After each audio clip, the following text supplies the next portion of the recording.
एक बार की बात है। एक गांव में एक मानसी नाम की औरत रहती थी। एक दिन उसके पति की मृत्यु हो जाती है। मानसी की जेठानी मानसी को और उसके बेटे पिंकू को घर से बाहर निकाल देती है। देखो मानसी, अब तुम्हारा पति मर चुका है। अब इस घर पर तुम्हारा कोई अधिकार नहीं है। इस घर से आज ही चली जाओ। अपने बेटे को भी साथ लेकर चली जाओ। दीदी, ऐसा मत कहो दीदी।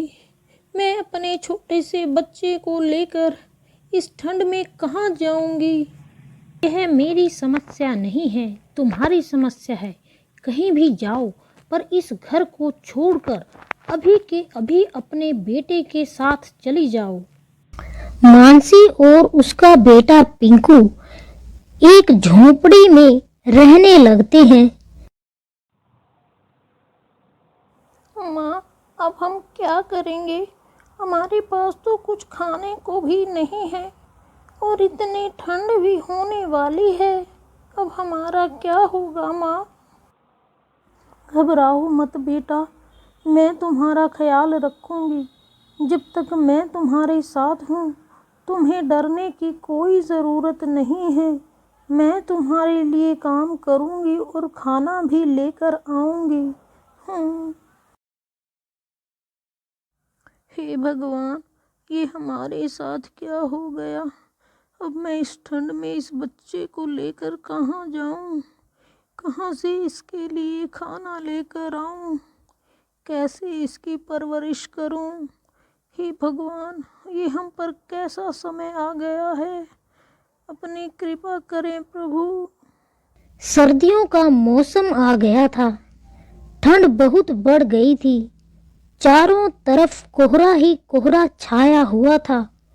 ठंड से बचने के लिए मानसी और पिंकू के पास गर्म कपड़े और कंबल नहीं थे। वे अपना भोजन का इंतजाम भी मुश्किल से कर पाते थे। मानसी लोगों के घर पर झाड़ू पोछा करती थी, उनके झूठे बर्तन धोती थी, तब जाकर पिंकू के लिए खाने का इंतजाम कर पाती थी। उधर मानसी की जेठानी आराम से अपने आलीशान घर में रहती थी। हीटर चलाकर गर्म कंबल में आराम से सोती थी। उधर मानसी और पिंकू के पास ठंड से बचने के लिए कोई साधन नहीं था, इसलिए वे दोनों इधर उधर से लकड़ियां इकट्ठी करके आग जलाकर ही खुद को ठंड से थोड़ी देर के लिए ही बचा पाते थे। माँ, आग जलाने से ठंड कम हो गई है। अब थोड़ा अच्छा लग रहा है। हाँ बेटा, जब तक आग जलेगी तब तक तो हमें ठंड नहीं लगेगी। अभी हमारे पास बहुत सी लकड़ियाँ बाकी हैं। माँ, जब तक लकड़ियाँ हैं तब तक तो हमें ठंड नहीं लगेगी, लेकिन लकड़ियाँ खत्म होने के बाद हम क्या करेंगे? तुम घबराओ मत बेटा, मैं हूँ ना तुम्हारे साथ। जब तक लकड़ियाँ हैं तब तक तो ठंड से बचो, फिर देखते हैं क्या करना है। एक दिन पिंकू को बहुत तेज ठंड लग रही थी। वह ठंड से कांप रहा था।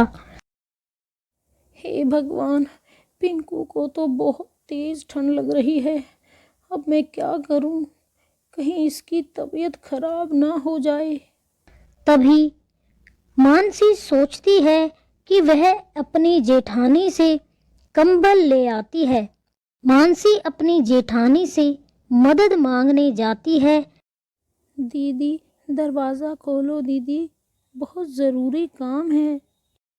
अरे, कौन आ गया इस समय इतनी ठंड में परेशान करने? दीदी, मैं हूँ दीदी। अरे, तुम फिर से यहाँ आ गई। मैंने तुम्हें कहा था ना, तुम्हारा इस घर में अब कुछ नहीं है। फिर यहाँ क्या करने आई हो? दीदी, पिंकू की तबीयत ठीक नहीं है। उसे बहुत तेज़ ठंड लग रही है मुझसे उसकी ये हालत देखी नहीं जा रही। आप मुझे एक कंबल दे दो जिससे मैं उसे ठंड से बचा सकूं। मैं अच्छे से जानती हूँ ये सब तुम्हारे बहाने हैं फिर से इस घर में आने के। जाओ यहाँ से, मुझे तुम्हारी कोई बात नहीं सुननी। नहीं दीदी, ऐसी कोई बात नहीं है। पिंकी को बहुत तेज ठंड लग रही है, वह ठंड से कांप रहा है। मेरा यकीन करो, मुझे तुम्हारी कोई बात नहीं सुननी है। चली जाओ यहाँ से और दोबारा यहाँ पर कभी मत आना। मानसी निराश होकर अपने घर वापस चली जाती है। अगले दिन जब मानसी काम करने जाती है तो वह अपनी मालकिन से काम के बदले गर्म कपड़े और कंबल मांगती है। मालकिन, आज आप मुझे काम के बदले कंबल दे दो। मेरे बेटे को बहुत ठंड लगती है, वह रात को ठंड से कांपता है। मुझसे उसकी ये हालत देखी नहीं जाती। इट्स ओके, तुम पहले घर का सारा काम ख़त्म कर लो, फिर मैं तुम्हें कंबल दे दूंगी। ठीक है मालकिन, मैं पहले घर का सारा काम ख़त्म कर लेती हूँ। मानसी घर का सारा काम ख़त्म कर लेती है।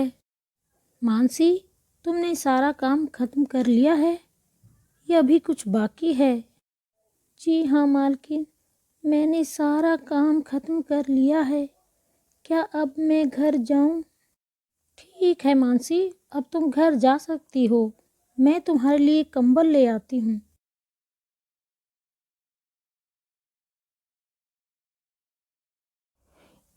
ये लो मानसी, मैं तुम्हारे लिए कंबल लाई हूँ। अब तुम इन कंबल को ले जाओ और अपने बच्चे को ठंड से बचाओ। बहुत बहुत शुक्रिया मालकिन, मुझे इस कंबल की बहुत ज़रूरत थी। मेरे बच्चे को पूरी रात ठंड लगती है। अरे मानसी, शुक्रिया किस बात का? तुमने जो घर का काम किया है ये तुम्हें उसके बदले ही मैं दे रही हूँ। मालकिन, मुझे कंबल की बहुत ज़रूरत थी। मेरे बच्चे को पूरी रात ठंड लगती है। मानसी, ये तुम्हारी मेहनत का फल है जो तुम सारा दिन इतना काम करती हो। मैं ये तुम पर कोई एहसान नहीं कर रही हूँ। मानसी की मालकिन उसे कुछ पुराने गर्म कपड़े और कंबल दे देती है। मानसी कंबल ले जाकर पिंकू को देती है और फिर वो दोनों उस कंबल को ओढ़कर सर्दी से बचते हैं। इसी प्रकार उनकी सर्दियां बीत जाती हैं।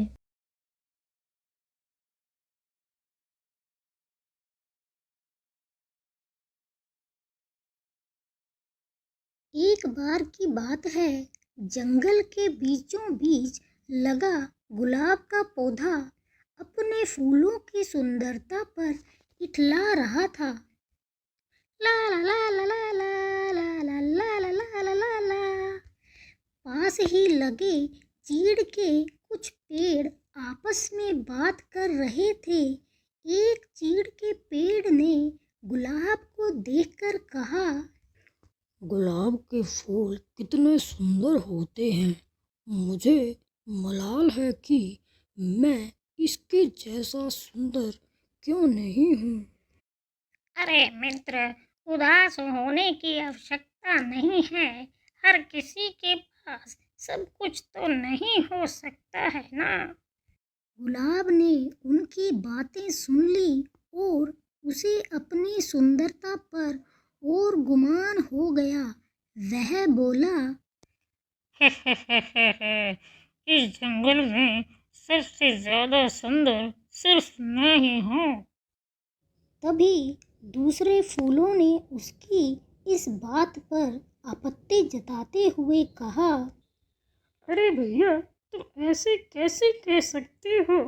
इस जंगल में बहुत सारे सुंदर फूल हैं और तुम बस उनमें से एक हो। लेकिन सब मुझे देखकर ही तारीफ करते हैं। देखो इस कैक्टस के पौधे को, ये कितना खूबसूरत है। इस पर तो कांटे ही कांटे हैं, कोई इसकी तारीफ नहीं करता। ये तुम किस तरह की बात कर रहे हो? तुम में भी तो कांटे हैं, लेकिन फिर भी तुम सुंदर हो। तुम्हें तो सुंदरता का मतलब ही नहीं पता है। तुम इस तरह मेरे और इस कैक्टस के कांटों की तुलना नहीं कर सकते। हममें बहुत फर्क है। मैं तो सुंदर हूँ पर वो नहीं। तुम में बहुत घमंड चढ़ गया है। इन सबके बीच नागफनी का पौधा चुपचाप रहा, लेकिन गुलाब ने गुस्से में अपनी जड़ें नागफनी के पौधे से दूर हटाने की कोशिश की, लेकिन ऐसा संभव नहीं था। कुछ देर प्रयास करने के बाद गुलाब ने चिढ़कर नागफनी के पौधे से कहा, तुम एक निरर्थक पौधे हो। तुम में न सुंदरता है, न ही तुम किसी काम के हो। मुझे दुख है कि मुझे तुम्हारे पास रहना पड़ रहा है। गुलाब की बात सुनकर नागफनी को दुख हुआ और वह बोला, भगवान ने किसी को भी निरर्थक जीवन नहीं दिया है। गुलाब ने उसकी बात अनसुनी कर दी। मौसम बदला और वसंत ऋतु चली गई। धूप की तपिश पड़ने लगी और पेड़ पौधे मुरझाने लगे। गुलाब भी मुरझाने लगा। एक दिन गुलाब ने देखा कि एक चिड़िया कैक्टस के पौधे पर चोंच गड़ाकर बैठी है। कुछ देर बाद वह चिड़िया वहाँ से उड़ गई। वह चिड़िया ताजगी से भरी लग रही थी। गुलाब को ये बात समझ नहीं आई कि वह चिड़िया कैक्टस पर बैठकर क्या कर रही थी। उसने चीड़ के पेड़ से पूछा, यह चिड़िया क्या कर रही थी? यह चिड़िया कैक्टस के पौधे से पानी ले रही है। लेकिन क्या इसके चोंच गड़ाने से कैक्टस को दर्द नहीं हुआ होगा? अवश्य हुआ होगा, किंतु दयालु कैक्टस चिड़िया को तकलीफ में नहीं देख सकता था। ओह, तो इस गर्मी में कैक्टस के पास पानी है। मैं तो पानी के बिना सूख रहा हूँ। तुम नागफनी से मदद क्यों नहीं मांगते? वह अवश्य तुम्हारी मदद करेगा। चिड़िया अपनी चोंच में भरकर तुम्हारे पास पानी ले आएगी। गुलाब कैक्टस से कैसे मदद मांगता?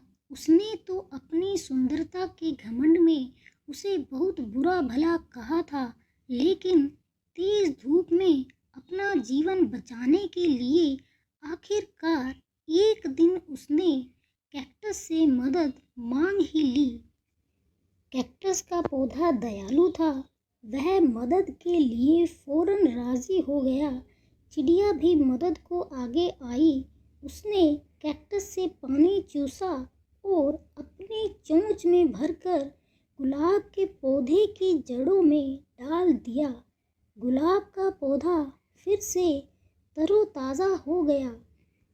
गुलाब को समझ आ गया था कि किसी को देखकर उसके बारे में राय नहीं बनानी चाहिए। उसने कैक्टस से माफ़ी मांग ली। अरे कैक्टस भैया, तुम कितने अच्छे हो। तुमने मेरी मदद की है और मैंने तुम्हें कितना बुरा भला सुनाया। हो सके तो मुझे माफ कर दो मेरे दोस्त। तो दोस्तों, इस कहानी से हमें सीख मिलती है कि किसी की शक्ल देखकर कोई राय नहीं बनानी चाहिए। इंसान की बाहरी सुंदरता नहीं, बल्कि आंतरिक सुंदरता मायने रखती है। हर किसी को भगवान ने अलग अलग गुणों से नवाजा है, इसलिए अपने गुणों पर अभिमान मत करो। एक दूसरे की सहायता से ही जीवन आगे बढ़ता है।